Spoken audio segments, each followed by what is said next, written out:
ओम शांति। हमें बाप समान संपूर्ण निर्विकारी बनना है। ब्रह्मा बाबा ने अपनी संपूर्ण स्थिति पाई और 3 महानताओं को धारण कर लिया। एक है निराकारी स्थिति, दूसरी निर्विकारी स्थिति, तीसरी संपूर्ण निरहंकारी स्थिति। अपने अहंकार को सदा के लिए समाप्त कर दिया। जब कोई भी योगी आत्मा संपूर्ण निरहंकारी बन जाती है, वो बहुत निर्मल हो जाती है और ये निरहंकारिता उसको बहुत शक्तिशाली भी बना देती है। निराकारी स्थिति के लिए तो बहुत ज्यादा योग का अभ्यास बाबा ने भी किया और हमें भी करना है। अश्रत्नों की ये पहचान है कि वो 1 सेकंड में देह से न्यारे हो जाएंगे, अर्थात 1 सेकंड में मन शांत, अपने आत्मिक स्वरूप में स्थित। अंत में उन्हें एक के सिवाय कुछ भी याद नहीं आएगा और वो ऐसी सहज स्थिति में शरीर छोड़ेंगे जैसे कुछ हुआ ही नहीं, यहाँ थे और वहां हैं, बीच में कुछ नहीं हुआ, केवल एक बाबा की याद में। तो अंत में योग युक्त होकर देह छोड़ना, ये हम सब के लिए बहुत बड़ी उपलब्धि है। हम निर्विकारी बने। माया के 5 विकार और 5 विकारों के सूक्ष्म स्वरूप, इन सभी को हमें विजय प्राप्त करना है। साथ साथ प्रकृति के 5 तत्वों के आकर्षणों से भी मुक्त होना है।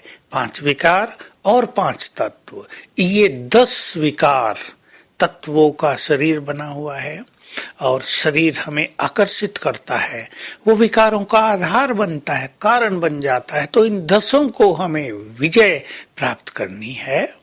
तो हम निर्विकारी बनने का सुंदर संकल्प करें और याद रखें, जो आत्मा संपूर्ण निर्विकारी हो जाती है, इसका इंग्लिश शब्द है वॉइसलेस बन जाती है, उनका बाबा से वैसे ही कनेक्शन हो जाता है जैसे वायरलेस के द्वारा होता है। वॉइसलेस वायरलेस कनेक्शन के अधिकारी। तो जितने जितने हम वॉइसलेस बनेंगे, निर्विकारी बनेंगे, बाबा से हमारा कनेक्शन उतना ही क्लियर रहेगा और बाबा की टचिंग हमें सहज प्राप्त होती रहेगी।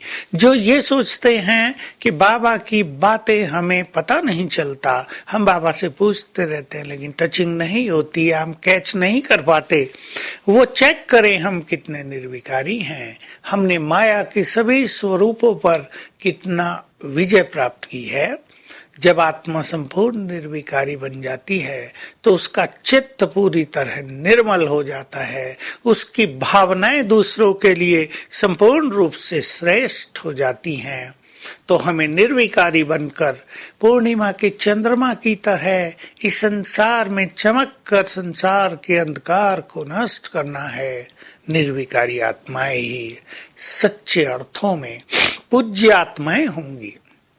इस निर्विकारी स्थिति के आधार से ही किसी की संपूर्ण रूप से पूजा होगी, विधि पूर्वक पूजा होगी और ब्रह्मा बाबा ने यही स्थिति प्राप्त की। इसलिए आज वो बाप समान हैं।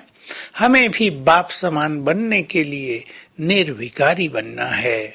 तो आज सारा दिन ये संकल्प भी रखेंगे, मैं परम पवित्र आत्मा हूँ, मैं पवित्रता का सूर्य हूँ और बाबा से पवित्र किरणें भी प्राप्त करते रहेंगे।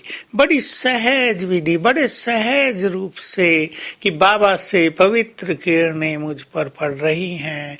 चलते फिरते हम इस फाउंटेन के नीचे हैं और जिधर देखते हैं उधर हमारे पवित्र वाइब्रेशंस जाते हैं। जिधर देखते हैं प्रकृति को हमारे पवित्र वाइब्रेशंस की मदद मिलती है। पानी को देखते हैं उसमें पवित्र वाइब्रेशंस जाते हैं। पहाड़ों को देखते हैं उनको जाते हैं। वृक्षों को देखते हैं उनको जाते हैं। इस तरह का अभ्यास हम करते रहेंगे मैं परम पवित्र, पवित्रता का सूर्य, बाबा की पवित्र किरणों के नीचे, और जिधर भी देखते हैं उधर ही पवित्र किरणें फैलती जा रही हैं। आइए हम सभी पवित्रता का दान दें संपूर्ण प्रकृति को और इस संपूर्ण वायुमंडल को परिवर्तित करने के लिए। ओम शांति।